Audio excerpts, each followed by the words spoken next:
ඉපදෙනවා. ඉපදෙන මිනිස්සු ජීවත් වෙනවා. ජීවත් වෙන හැම මිනිස්සෙක්ම මැරෙනවා. හැබැයි මැරෙන හැම මිනිස්සෙක්ම ජීවත් වෙන්නේ නැහැ. ආයුෂ බොහෝ වේවා කියලා ප්‍රාර්ථනා කරමින් ඉතාමත් සාදරයෙන් පිළිගන්නවා නාඩි YouTube channel එකට. ගීතත් එක්ක ඉන්න කැමති, ගීත රස විඳින්න කැමති, සාහිත්‍යයට ලෝලි, ගීත සාහිත්‍යයට රුචි කරන, ගීත රසාස්වාදයට පෙම්බඳින ඔබ වෙනුවෙන් අදත් මම තෝරාගත් ගීතයක් ආස්වාදයට, රස ආස්වාදයටත්, විචාරයටත්, ආදර්ශයටත් අරගෙන ආවා සංකතනයත් සමග. මේ ලෝකේ පවතින අජීවී වස්තුන් වල පෙනෙන්නට තියෙන පොදු ලක්ෂණ තුනක් තියෙනවා. සෑම අජීවී වස්තුවක්ම මේ ධර්මතා තුනට පොදුයි. උප්පාද, තිති, භංග. අජීවී වස්තුවක් නම් හට ගන්නවා, පවතිනවා යම් කාලයක්, භංග විනාශ වෙලා යනවා. සජීවී වස්තුන් වලටත් එලෙසමයි. ප්‍රාණීන්ටත් එලෙසමයි, සියලු සත්වයන්ටත් එලෙසමයි. මිනිසුන්ටත් එලෙස නොවී කෙලසවන්නද එලෙසමයි. උප්පාද, තිති, භංග. උප්පාද උපදිනවා, තිති ජීවත් වෙනවා, භංග මිය යනවා. දුර සංසාර ගමනක එක් නවාතැන්පලක් මේ අම්බලම. ඒ ජීවත් වෙලා ඉන්න තාක් කල් කාල සීමාව අපි දන්නේ නැහැ. මම දන්නෙත් නැහැ, ඔබ දන්නෙත් නැහැ. තව දවසද මේ ෂණයද ඉහළට ගත්ත හුස්ම පහළ හෙලන්නට කලින්ද ඒක කියන්න අපිට බෑ. එසේනම් අපි මේ නවාතැන්පලේ ජීවත් වෙන්නේ යම් කිසි කාල සීමාවක් තියෙනවා. ඒ කාල සීමාව පුරාවටම අපි කළ යුතු දෙයක් තියෙනවා. ඒ දේ වෙනුවෙන් තමයි ඔබත් මමත් පැමිණියේ. නමුත් අවාසනාවක මහත ඒක ඔබටත් මටත් තවම හරියට අවබෝධ කරගන්න බැරි වෙලා තියෙනවා. කෙසේ වුවත් මේ අම්බලමේ රැඳෙන කාල සීමාව පුරාවට, වාසය කරන කාල සීමාව පුරාවටම අපි ජීවත් වෙනවාට වඩා වෙන මොනියම් හෝ දෙයක්, වෙන මොනවදෝ හෝ දෙයක් කරනවාදෝ හොයි මේ ගීතය අතපත ගන්නකොට ඔබට උනත් තේරෙන්න පුළුවන්. මේ ගීතය මෑත යුගයේදී පහළ වුණ හරි අපූර්ව ගණයේ උපදේශනාත්මක ස්වරූපයෙන් ලියවුණ වටිනා ගීතයක්. ගීතේ පද රචනය කමලා මණිකේ වීරසේකරයන්, එවැගේම සංගීතය මුසු කරන්නේ දර්ශන වික්‍රමතුංග. අපූර්ව සංගීත සුසංයෝගයක් සමග මේ ගීතය ගායනා කරන්නේ වර්තමානයේ ස්වභාවිත ගීතයට අමිල සේවයක් කරන්නට පුළුවන් ශක්තියක් තියෙන දුමාල් වර්ණකුල සූරිය. ගීතය තමයි මා මිහිදන් තුනාම මේ පොඩි වැල් කියයිද තුන් සිත විඳ වේදනා. මම හිතන විදියට මම කලින් ගීතවල සඳහන් කළා තියෙනවා ගීතයකට නොයෙකුත් ਵਿਚාර දෙන්න පුළුවන්. නිර්මාණකරුවා හිතපුම සිතුවිල්ලේ නොපිහිටා ඇතම් විටක නිර්මාණකරුවා හිතන්නේවත් නැති ਵਿਚාරයක් සහෝදර ඔබට විචාරකයන්ට දෙන්න පුළුවන්. ඒක තමයි ਵਿਚාරයේ තියෙන සුවිශේෂී ගුණය. සාහිත්‍ය පෝෂණය වන්න වටිනාම ලක්ෂණය ඒක තමයි. සාමාන්‍යයෙන් ලෝකේ මොනවා හරි අලුත් දෙයක් ආවොතින් ඒ දේත් එක්ක අනිකුත් මිනිස්සු තරඟ කරනවා. මම මෙහෙම කියන්න. මිනිස්සු වුණාම අනිත් මිනිස්සුත් එක්ක සාපේක්ෂ කරගෙන Taman මෙරමා සමග නැත්නම් අනේකා සමග තරඟකාරීත්වයක් තියෙනවා. ඒ තරඟයේ වැඩි දියුණු වුණාට පස්සේ අපි නූතන ව්‍යවහාරයේ කියනවා රැල්ලට යනවා කියලා. රැල්ලට යන්නේ සාමාන්‍යයෙන් බර හර සාර දේවල් නෙවෙයි පුස් හිස් දේවල්. ඔබ මුහුදට ගිහිල්ලා මුහුදට මහ කළු ගලක් දැම්මොත් සාර හර ඇති කළු ගලක් දැම්මොත් ඒ කළු ගල රැල්ලට ගහගෙන යන ප්‍රවණතාවය අඩුයි. ගලේ ප්‍රමාණයත් එක්ක කෙසේ වෙතත් ඔබ මුහුදට පොල්ලෙල්ලක් දැම්මොත් හිස් භාජනයක් දැම්මොත් පුස් මොනවා හරි දෙයක් දැම්මොත් වහා රැල්ලට ගහගෙන යනවා. එතකොට ඔය රැල්ලට යන්නේ පොස් දේවල් නෙවෙයි පුස් දේවල් බව ලාංකීය සමාජයේ විශේෂයෙන්ම කල්පනා කළොත් හොඳයි කියලා මට මේ ගීතයත් එක්ක හිතුණා. මම හිතන විදියට එක්තරා පුද්ගලයෙක් තමන්ගේ ප්‍රියයෙකුගේ වියෝවත් සමග ඒ භූම දානය කරන අවස්ථාවට මල ගෙදරට සම්බන්ධ වෙලා ඒ අවස්ථාවේ සිදුවන දේවල් එක්ක ඔහුගේ මනෝභාවය ඇතුලේ ක්‍රියාත්මක වන චින්තන ධාරාවක් සිතුවිලි ධාරාවක් වලින් පසුව මේ ගීතය ලියවෙන්නට ඇති. ජීවිතේ හරි අමාරුම සම්දිස්ථානයක් ප්‍රියයන්ගෙන් වෙන්වීම. හිතට දරා ගන්න හරි අමාරු තැනක්නේ. පෘථග්ජන ස්වභාවයත් එක්ක ස්වરૂපයත් එක්ක ඒක හරි අමාරුයි. ඒකනේ බුදුහාමුදුරුවෝ වදාළේ බෞද්ධ දර්ශනයේ තියෙන්නේ පියේහි විප්පයෝගෝ දුක්ඛෝ කියලා. ඒ කියන්නේ ප්‍රියයන්ගෙන් වෙන්වීම දුකක්.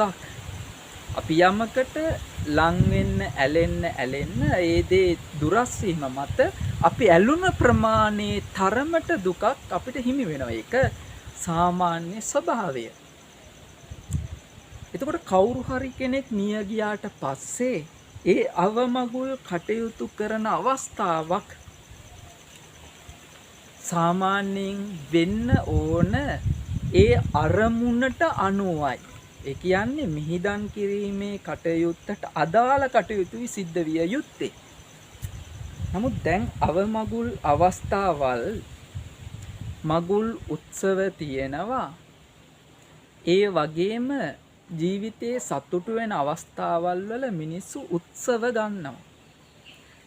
අවාසනාවක මහත දැන් අවමගුල් කටයුත්තත් අවමගුල් උත්සව වෙලා. මේ අපූර්ව ගේයපද රචකයා ගීතය ආරම්භ කරනවා මා මිහිදන් උනාම මේ කොඩිවැල් කියයිද තුන් සිත වින්ද වේදනා. මමත් මැරුණට පස්සේ මේ කොඩිවැල් කියයිද තුන් සිත වින්ද වේදනා. දහමේ සඳහන් වෙනවා තුන් සිත විදියට పూర్ව චේතනා, මුංචන චේතනා, අපර චේතනා කියලා. ඒ කියන්නේ යම් කිසියම් හෝ කටයුත්තක් කරන්න සිතට සිතුවිල්ලක් එනවත් එක්ක මේක මුල් සිත. ඒ කටයුත්ත කරන අවස්ථාවේ කෘත්‍ය සිදු වෙන අවස්ථාව මුංචන නැත්තම් මැදි සිත. කවදක හරි කෘත්‍ය සම්බන්ධයෙන් යම්කිසි මතකාවර්ජනයක් සිද්ධ වෙනවා නම් එය අවසන් සිත. එතකොට ජීවිතේ මම ওই තුන් සිත පොඩ්ඩක් ගලපලා ගන්නම්. ඉපදෙනකොට අපිට පහළ වෙන විඥාණය, ඒ වගේම ජීවත් වෙන කාල පුරාවටම පහළ වෙන සිත් පරම්පරාව මැදි සිත. මම මේ කතා කරන්නේ පරමාදර්ශීව නෙවෙයි, පරමාර්ථ වශයෙන් නෙවෙයි, සම්මුතිකයේ ඉඳගෙන මැරෙනකොට පහළ වෙන සිත චුත්ති සිත. අපි තුන් සිත අර විදියට ගන්නවා වගේම අපේ අවබෝධය පහසුවට ඒ විදියට ගත්තොත් තුන් සිතම ඉපදෙන මොහොතේ පහළ වුණ සිතත්, ජීවත් වෙන කාලය පුරාවටම පහළ වුණ සිත් පරම්පරාවත් සිතත්, මියන මොහොත දක්වා පහළ වුණ සිතත්, මේ තුන් සිතේම මට තිබුණේ දුකක් විතරයි. ඒ කියන්නේ මුළු ජීවිත කාලෙට මං දුක් විතරමයි වින්දේ, වේදනාවල් විතරමයි. එතකොට මම මැරුණට පස්සෙත් මේ උත්සව, අවමගුල් අවස්ථාව කටයුත්ත අයින් වෙලා ඒ ශෝකීය අවස්ථාව නැතිව පහළ වෙලා තියෙන අවමගුල් උත්සවයේදීත් වත් කියයිද තුන්සිත වින්ද වේදනා, මගේ ජීවිතේ වින්ද වේදනාව කියයිද?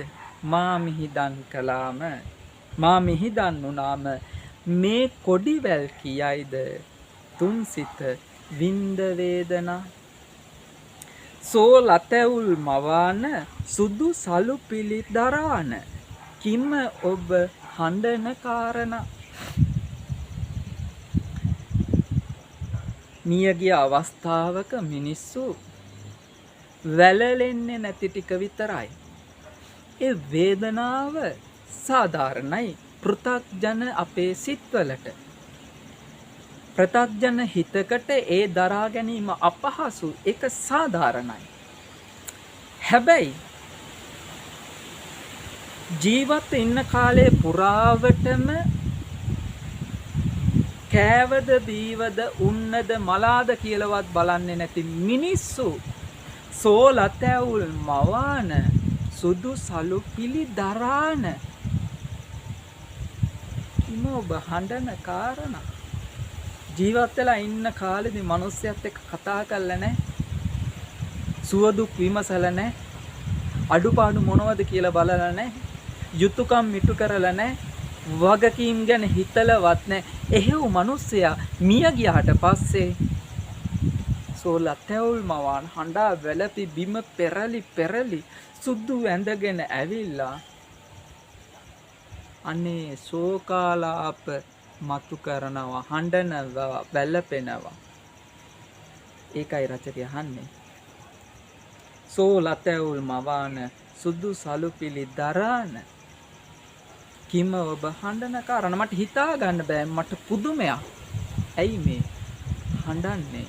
ඔබ යුතුයකම් ඉටු නොකොට මාමිය ගියාට පසුව ඔබටත් ඔබේ ජීවිතේ අනන්ත අප්‍රමාණ ඇති එවැනි පසුතැවිලි වෙන සිදුවීම් පුද්ගලයන්. ඔබගේ මියගිය තාත්තා වෙන්න පුළුවන්, ඔබගේ මියගිය අම්මා වෙන්න පුළුවන්, සහෝදරයෙක්, සහෝදරියක්, බිරිඳ, ස්වාම පුරුෂයා, දරුවෝ, ළඟම ප්‍රියයන්, ළඟම ඥාතීන්, ගොඩක් ආදරය කරපු අය වෙන්න පුළුවන්. ඒ අය දැන් මැරිලා. හැබැයි ඔබ තාමත් නොමැරී මැරෙනවා. ඇයි? අනේ මට ජීවත් වෙලා ඉන්න කාලේ යුතුයකම් ටික ඉටු කරන්න බැරි වුණා කියලා. එහෙම චේතනාවක් නැති කෙනෙක් නම්, එහෙම අහිමි වීමක් නැති කෙනෙක් නම් ඔබ හොඳට හිතන්න. ඔබ ගොඩාක් ආදරය කරන මිනිස්සු ඔබ වටා ඉන්නවා. ඔබට ඒ ආදරේ දැනුන් නැති වුණාට නිකමට හිතන්න ඔබේ අම්මත් මැරෙනවා. මගේ අම්මත් මැරෙනවා, මගේ තාත්තත් මැරෙනවා. මේ මැරෙනවා කියන වචනයට බයයි මිනිස්සු. මරණානුස්සතියට බයයි. ඒකයි දුක වැඩි. කෙසේ වෙතත් ඔබේ ඥාතින් මැරෙනවා, ඔබේ ළඟම ප්‍රියයන් මැරෙනවා. ඒ හිමිවීම දරා ගන්න වෙනවා. ඒ කෙනා මැරුණට පස්සේ ඔබට පසුතැවිලි වෙන්න සිද්ධ වුණොතින් එදාට සෝලතැවුල් මවාන සුදු සලු පිරිදරාන කිම ඔබ හඬන කාරණා කියලා ඒ මිය ගිය කෙනා කොතැනක හෝ ඉඳගෙන ඔබෙන් අහන්න පුළුවන්. ආමිහිතන් වුණාම මේ කොඩිවැල් කියයිද තුන් සිත වින්ද වේදනා සෝලතැවුල් මවාන සුදු සලු පිළිතරාන කිම ඔබ හඬන කාරණා.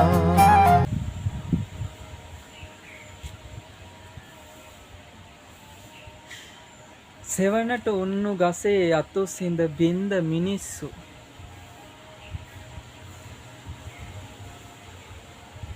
සෙවණට උන්නු ගසේ යතු සිඳ බින්ද මිනිස්සු එකක් ගීතේ වාචාර්ථයේ නැත්නම් පද අරුතෙන්ම සඳහන් වෙන විදියට අර්ථයක් මේ පදවලින් ගන්නත් පුළුවන්. ඒ වගේම ගීතේ යටි අරුතක් තියෙනවා, ඒ අරුත ගන්නත් පුළුවන්. උඩු අරුත ඇත්තටම වැඩිය හිතන්නේ නැතුව මේ පදාගතාර්ථයම ගත්තොත් සෙවණට උන්නු ගසේ අතු සිඳ බින්දු මිනිස්සු මට කියන්න මේ සෝබා දහම ඔබට මොනවද නොදෙන්නේ? එක දෙයක් කියන්න. මේ සෝබා දහම ඔබට මට නොදෙන එක දෙයක්. මේ හැම දෙයක්ම දෙන්නේ මේ සෝබා දහම. මේ සෝබා දහම කිව්වට පස්සේ මේ මුළු විශ්වයේම තියෙන සෝබා දහම අපිට හැම දෙයක්ම දෙනවා. අපි ගන්න හුස්ම පොදේ ඉඳලා හැම දෙයක්ම මේ සෝබා දහමයි අපිට දුන්නේ. මිනිසා ඉපදෙනකොට ආවේ හිස් සතින් කිසි දෙයක් ගෙනාවේ නැහැ. මේ තාක්ෂණයේ විද්‍යාව මුකුත් ගෙනාවේ නැහැ. මේ ලෞකික සම්පත් මුකුත් ගෙනාවේ නැහැ. මනුස්සයා ඉපදුනේ හිස් අතින්. එහෙනම් මේ ඔක්කොම දුන්නේ කවුද? සෝබා දහම.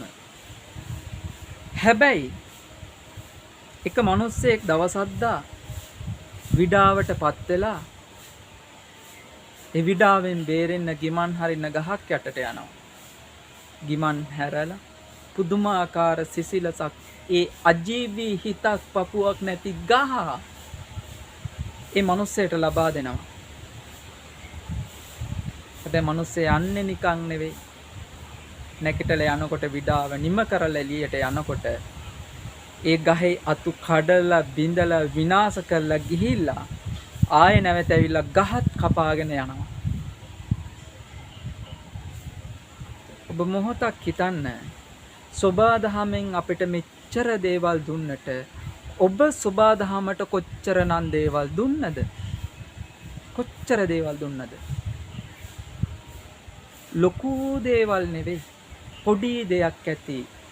ඔබ වෙනස් කරන්න සෝබා දහමට දෙයක් දෙන්න. පොඩි දෙයක් ඇති.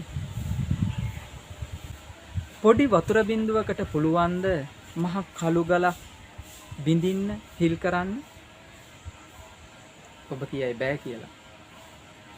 හැබැයි එකම තැනකට හැමදාම නොනවත්වා වැටෙන වැහි බිඳුවකින් මහ කළු ගලක් වුණත් හිල් කරන්න පුළුවන්, පසාරු කරන්න පුළුවන්. ලෝකය වෙනස් කරන්න කලින් තමන් වෙනස් වෙන්න ඕන. දවසක්දා මිනිස්සෙක් යනවා මේ විශ්වයේ පාලනය අතර ගන්න සක්‍ර දේවේන්ද්‍රය හමු වෙන්න. සක්‍ර දෙවියෝ ළඟට ගිහිල්ලා කියනවා, දෙවියනි මට මේ විශ්වයම පාලනය කරන්න ශක්තියක් දෙන්න. සක්‍ර දෙවියෝ බලය දෙනවා. මේ මිනිස්සේ සතියකට පස්සේ ආපහු දෙවියෝ හම් වෙන්න යනවා. සක්‍ර දේවේන්ද්‍රයට කියනවා, සක්‍ර දේවේන්ද්‍රයනි මට මුළු ලෝකෙම පාලනය කරන්න බෑ, මට මුළු ලෝකෙම හදන්න බෑ. හැබැයි මට රටක් නම් හදාගන්න පුළුවන් කියලා හිතෙනවා. ඒක නිසා මට රටක පාලනයක් මගේ අතට දෙන්න. සක්‍ර දේවේන්ද්‍ර දෙනවා. ආයේ සතියකින් මේ මිනිස්සේ යනවා. සක්‍ර දේවේන්ද්‍රයනි මට රටක් හදන්න බෑ. මට එක නගරයක් නම් හදන්න පුළුවන්. නගරයක අයිතිය බලය මට දෙනවා. සතියකින් යනවා. සක්‍ර දේවේන්ද්‍රයනි මට එක නගරයක් බලා ගන්න බෑ. නගරයක් හදන්න බෑ. හැබැයි මගේ ගම නම් මට හදන්න පුළුවන්. ගමේ බලය මට දෙනවා.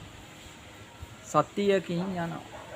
සක්‍ර දේවේන්ද්‍රයනි මගේ ගමත් මට හදා ගන්න බෑ. හැබැයි මට අනිවාර්යයෙන්ම මගේ පවුල නම් හදන්න පුළුවන්. පවුලේ බලය මට දෙනවා. දවස් දෙකකින් යනවා. ගිහිල්ලා කියනවා මට මගේ පවුලත් හදන්න බෑ. මට කිසි කෙනෙක් හදන්න බෑ. මට පුළුවන් එක දෙයක්. මාව හදන්න විතරයි. ඔබට පුළුවන් ඔබව හදන්න විතරයි. ලෝකයක් රටක් රාජ්‍යයක් වෙනස් කරන්න යන්න කලින් තමන් වෙනස් වෙන්න. ලොකු දේවල් වලින් නෙවෙයි පොඩි දේවල් වලින්. පොඩි දේවල් ඇති. පොඩි දේවල් ඇති. ඉනිසා මම කියාගෙන හිටියේ සෙවණට උන්නු ගසේ අතු සිඳ බින්ද මිනිස්සු.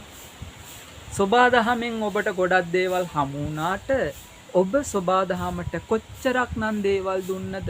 ලොකු දේවල් නෙවෙයි. පොඩි දෙයින් පටන් ගමු. අපි සාමාන්‍යයෙන් උපන් දිනය සිහි කරමින් හඬන්න ඕන මොහොතේ සතුටු වෙන මිනිස්සු ඒක ප්‍රශ්නයක් කියනව නෙවෙයි. නමුත් උපන්දින උත්සව වෙනුවෙන් මොන තරම්නම් මිනිස්සු කාලා බීලා සල්ලි කාලා බොනවද? විනාශ කරනවද? හරශූන්‍ය දේවල් කෙතරම්නම් කරනවද? ඒ නිසා මම ඔබට යෝජනාවක් කරනවා. ඔබේ උපන්දිනේ දවසට ඔය කපන කේක් එකට වඩා ඕනෙම නම් කේක් ගෙඩිය කපන්න. ඒක ප්‍රශ්නයක් කියනව නෙවෙයි. ප්‍රශ්නයක් වුණත් ප්‍රශ්නයක් කියනව නෙවෙයි.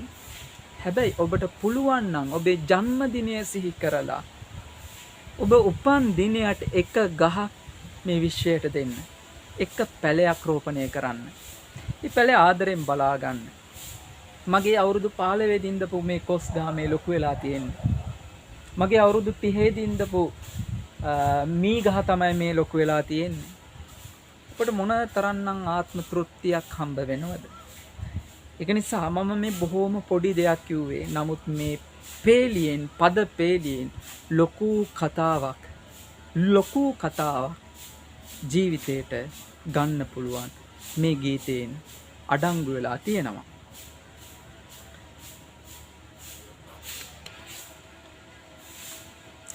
පාඩුවේ දිලුන සඳට කැබිලිති ගැසුව මිනිස්සු.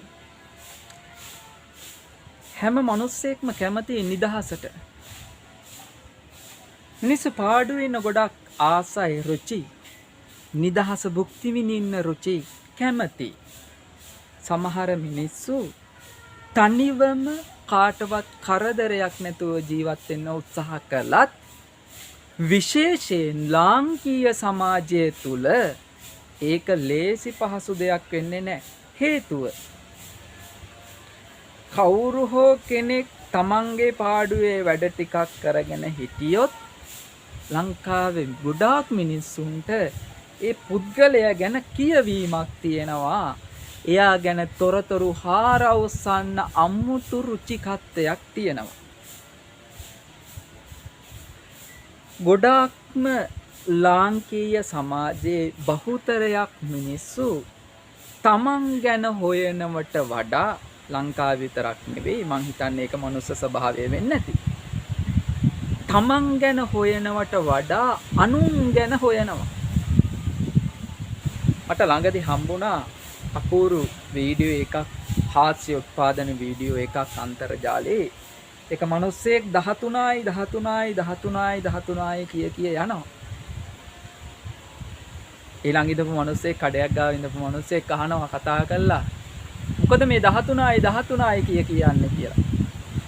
ආපහු අර මිනිස්සයා කියනවා මම මේ බැලුවේ මේ අනුන්ගේ රෙද්දවල් හොයන්නේ නැති මිනිස්සු කොච්චර ඉන්නවද කියලා 14යි කිය යන්න පටන් ගන්නවා. එතකොට ගොඩාක් මිනිස්සු තමන් ගැන සෙවීමකට වඩා අනුන් ගැන සෙවීමක් තමයි කරන්න යන්නේ. මේ ගීතයෙන් හරි අපූර්වට ඉස්මතු කරලා තියෙනවා. පාඩුවේ දිලුන හඳට කැබිලිති ගැසුව මිනිස්සු. පාඩුවේ තියෙන හඳටත් ගල් ගහන මිනිස්සු. කන්නට දුන්නු අතම හිමිහිට හැපුව මිනිස්සු.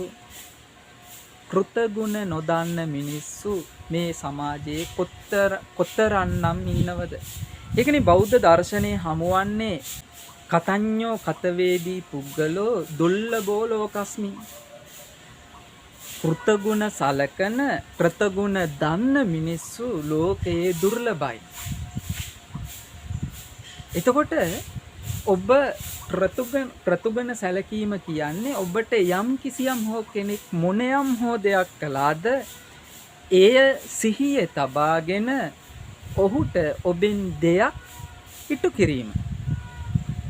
ඒ මතකයේ තබා ගැනීමත් වටිනවා මිනිස්සුන්ට මුල මතක නැහැනේ. මුල මතක නැහැනේ. බලන්න මේ පද්‍යයේ මුල තිබුණේ සෙවණට දුන්නු ගසේ අතු සිඳ බින්ද මිනිස්සු.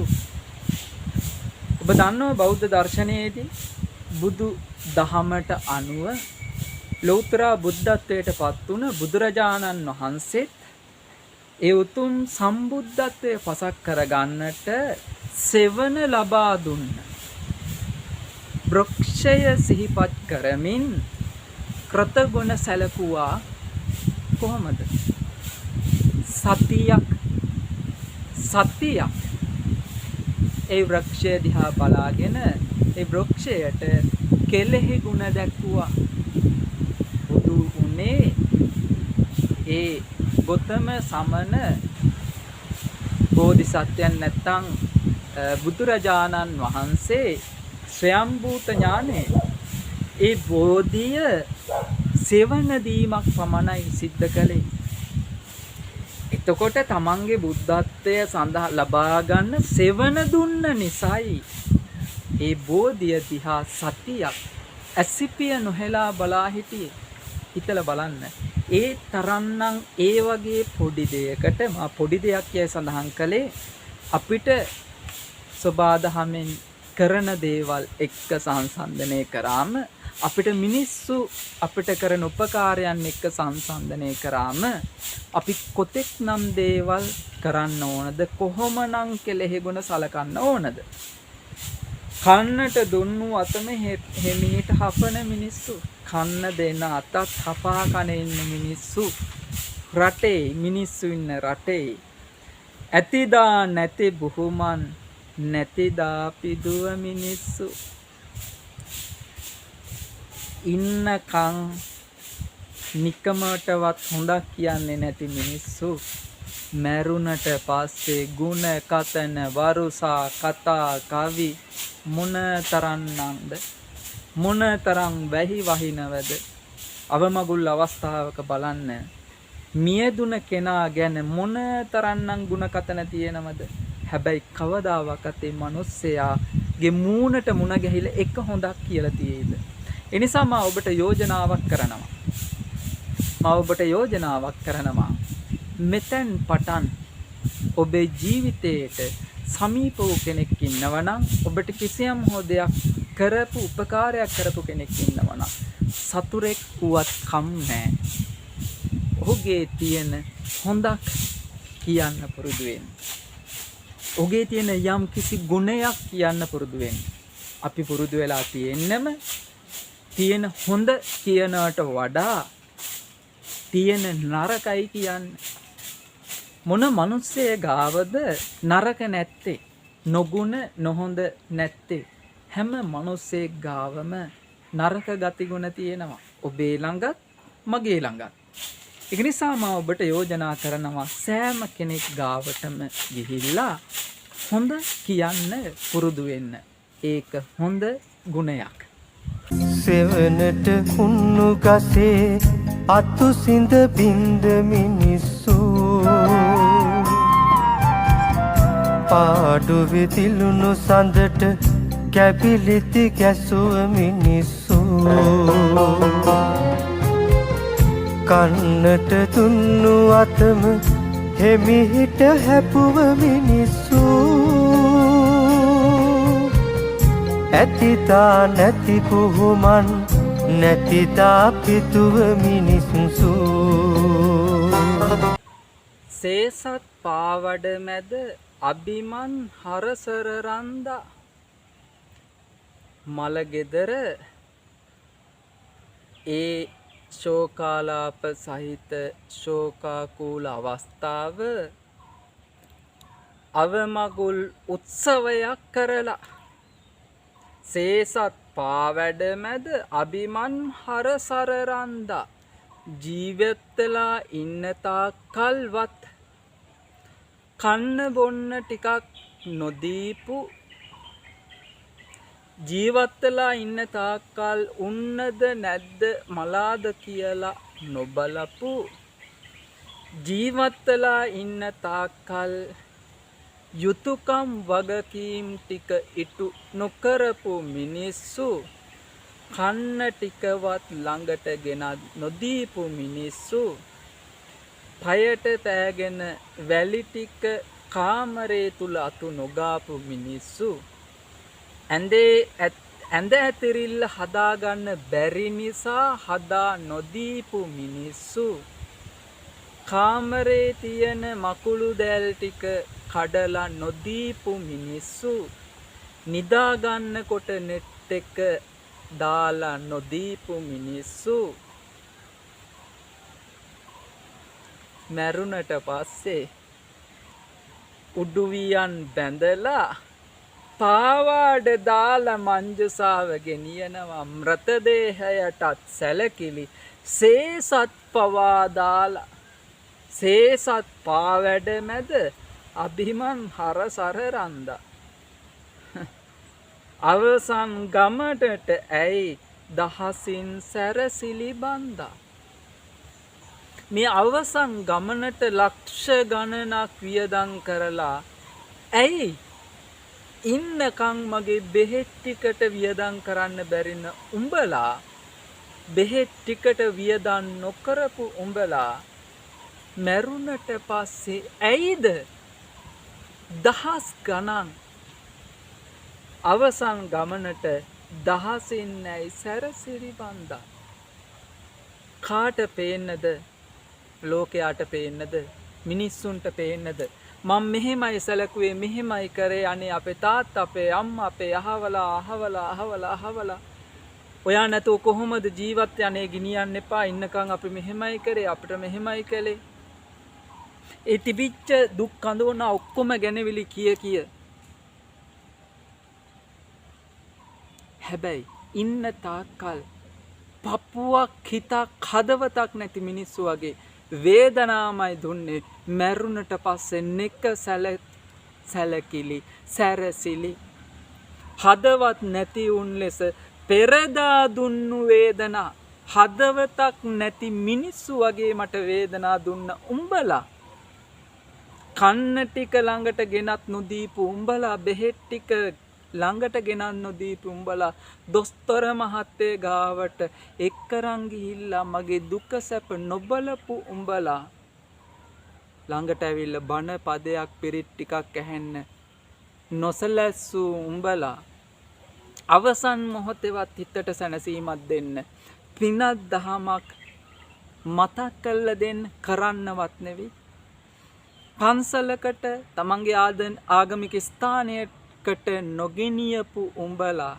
හිතක් පපුවක් නැතුව වගේ මගේ ඉඩකඩම් ඔප්පු ටික සින්නක් කර ලියා ගන්න වත්කම් ටික පවර ගන්න අත්සන්ගත උඹලා හදවත් නැති මිනිස්සු වගේ දුන්නු වේදනා මට තාම මතකයි මට හිනා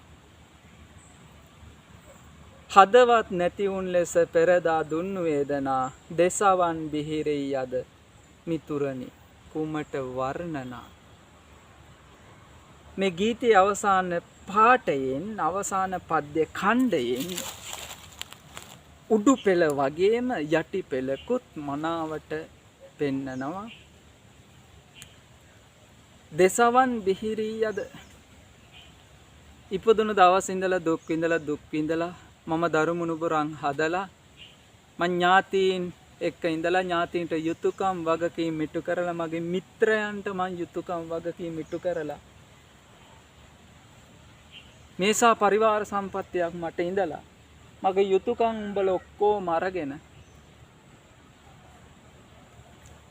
මම මරුණට පස්සේ හිතක් පපුවන් නැතුව වේදනාවල් දෙදී මේ ලෝකෙට පේන්න උඹලා මොකටද මෙහෙම දේවල් කරන්නේ? මම මැරෙන මොහොත දක්වා මම කලකිරීමකින් හිටියේ. මේසා විශාල පරිවාර සේනාවකට මං ඒ තරම් යුතුයකම් කරලත්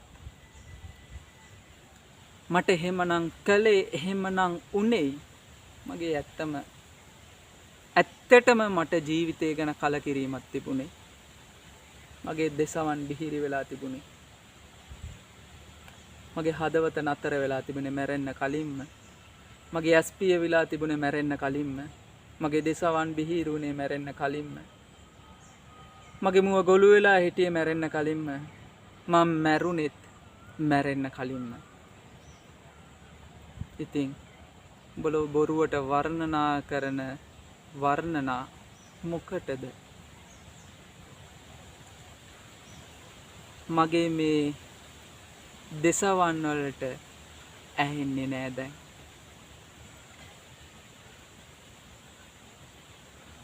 මළගිය අවස්ථාවක භූමදාන කටයුතු සිදුවන අවස්ථාවක ඒ මළ ගෙදර මොන තරම්නම් ගුණ වර්ණනා තියෙනවද? එක අතකින් නැති ගුණ කියන මිනිස්සු ඉන්න තාක්කල් මූණට එක හොඳක් කියලා නෑ. මැරුණට පස්සේ ගොඩාක් ගුණ සංකතන ගුණ කතා ගුණ කවි මොකටද මේ? ඇයිද මේ? බොහෝ තැන්වල ඒ ශෝකයටපත් පිරිස භික්ෂුන් වහන්සේ නමක් ඇවිදිලා ධර්මයෙන් ඒ හඬන හිත්වලට සහනයක් දීලා ගියාට පස්සේ තවත් මිනිස්සු ඇවිල්ලා කවි වලින් බරසාර දීලා අර මිනිස්සු ටිකත් අඬවනවා. ඇතමෙක් විට සුදු අතින් සැරසිලා සෝල තැවුල් මුහුණ දරාගෙන මවාගෙන නැති ගුණ කතන සිද්ධ කරනවා. මොකටද මේ? ඇයි මේ? එනම් මේ ගීතයෙන් ඔබගේ ජීවිතයට මගේ ජීවිතයට ගන්න පුදුම තරම් උපදේශයක් තියෙනවා. ඒ තමයි ඔබගේ ජීවිතය ආදරය කරන්නේ කාටද? කවුරුද? අන්නේ පුද්ගලයට මැරෙන්න කලින් ඔබගේ යුතුයකම් ටික කරන්න. හොඳට මතක තියාගන්න. ඔබේ ජීවිතේ කවදක හරි දවසක් එනවාමයි. ඔබගේ අම්මට තාත්තට දුවට පුතාට අයියට අක්කට නංගිට මල්ලිට හෝ වේවා ආච්චිට සීයට හෝ වේවා ස්වාමි පුරුෂයා ස්වාමි දියණිය හෝ වේවා තමගේ සමීපතම කෙනාට ඔබට ගොඩාක් ආදරය කරපු කෙනාට ඔබගේ යුතුයකම ඉටු නොකළොත් ඔබට පසුතැවිලි වෙන්න දවසක් එනවාමයි. එහෙම දවසක් ඔබේ ජීවිතයට එන්න තියන්න එපා. ඔබ ඔබගේ යුතුයකම් ඉටු කරන්න. ලොකු දේවල් නොවෙන්න පුළුවන්. ඉල බත් කටක් කනලා දෙන එක වෙන්න පුළුවන්. ඔළුව අත ගාන එක වෙන්න පුළුවන්. සහනය. දොස්තර ගාවට එක්කරන් යන එක වෙන්න පුළුවන්. සහනය. පන්සලකට පල්ලියට අවසාන මොහොත එක්කරන් යන එක වෙන්න පුළුවන්. අදරින් කතා කරන එක වෙන්න පුළුවන්. මොකුත් නැතත් එතෙන්ට ගිහිල්ලා ඒ කියන දේවල් අහගෙන ඉන්න එක වෙන්න පුළුවන්. අවසන් ලෙඩ ඇඳට වැටෙන්න කලින් ඔබට කොතෙක් නම් යුතුයකම් තියෙනවද? ඔබගේ අම්මට තාත්තට ඔබගේ ප්‍රියයන්ට කරන්න. ඒ සීමාව ඉඳලා යුතුයකම් ඉටු කරන්න. අහම්බෙන් හෝ වියෝවක් සිදු වුණොත් මන්ද බිමට වැටෙන හැම ගෙඩියක්ම වේලිච්ච පොල් ගෙඩිය නෙවෙයි. අගේට වේලිච්ච ගෙඩි තියෙද්දි කලට ගෙඩි වැටෙනවා, ගොබළු ගෙඩි වැටෙනවා. එහෙනම් ඔබ වටා ඉන්න හැම කෙනාටම යුතුයකම් ඉටු කරන්න. මම ඔබගෙන් යෝජනාවක් කරනවා. ඔබට යෝජනාවක් කරනවා. ඔබගෙන් ඊටම ආදරෙන් ඉල්ලා සිටිනවා. හැම කෙනෙක්ටම ආදරෙන් සලකන්න. මෙත්තා, කරුණා, මුදිතා, උපේක්ඛා සිව් බඹ විහරණ ඔබගේ ජීවිතේ ප්‍රගුණ කරන්න. ඒ හැමෝටම ආදරෙන් සලකන්න. ඔබේ යුතුයකම ඉටු කරන්න. නන්නා දුනන කෙනෙක් වුණත් කමක් නැහැ. සිනහවෙන් සංග්‍රහ කරන්න. වරදක් වුණොත් සමාව අයදින්න. ඔබට යම් කිසි දෙයක් කළොත් ස්තුති කරන්න පුරුදු වෙන්න. ජපනා මේ කොන්ද ළඟින් තුනටිය ළඟින් නමල ආචාර කරනවා. අපි ලංකාවේ මිනිස්සු මූණට hina වෙන්න බෑ. ඔළුව නමන්න බෑ. ආචාර කරන්න බෑ. සමාව ගන්න බෑ. හැබැයි අපි බලන්නේ ලෝකයක් වෙනස් කරන්න, සිස්ටම් චේන්ජ් කරන්න.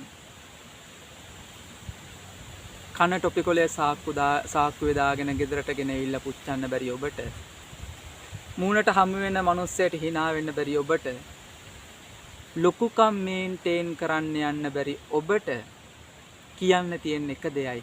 අවසාන වශයෙන් ගීතයේ රස විඳින්න කලින් පුෂ් වෙන්න ගිහිල්ලා පුස් වෙන්න එපා. ජය වේවා. සේසත් පාවට මැද අපි මන් හරසර රන්දා අවසන් ගමනට හැයි දහසින් සැරසිලි බණ්ඩා හතවත් නැතිවුන් ලෙස පෙරදා දුන්නු වේදනා දෙසවන් පිහිරී අත මිතුරනි කුමට වර්ණනා